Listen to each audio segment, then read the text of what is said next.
Hi everyone, Angela here. In this video, I show you a quick and easy way to upcycle a t-shirt to make it look like a designer one using just a few pieces of scrap fabric. You may recognize some of these scrap pieces from my fabric feather video. I'm reusing them because they're loosely woven. The edges on this piece are already square. I'm using a small template with the non-slip grips on the back. It also has a 45-degree angle marking on it, making it very easy to cut on the bias.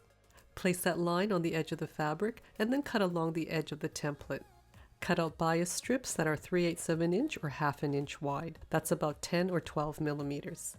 I also have a Creative Grid Stripology ruler. It has slits that are 1/2 an inch apart and special markings on it, making it really easy to cut out fabric strips. Links for all the tools I use can be found in the description below.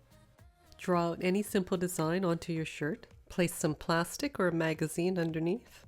You then need to square off the ends of each piece before placing it onto the t-shirt. Arrange the strips any way you like, just make sure to overlap all the ends about 1/2 an inch. Pin everything in place, then remove the plastic and turn the t-shirt inside out. Using a shorter stitch length, stitch right down the middle of all your strips, backtacking at the start and finish. If you're finding this video helpful, make sure to like, share, subscribe, and turn on all notifications, and also leave a comment below. This is the finished pattern, and I also made one with a little plaid heart. Once it's washed and dried, you get this beautiful fluffy chenille finish.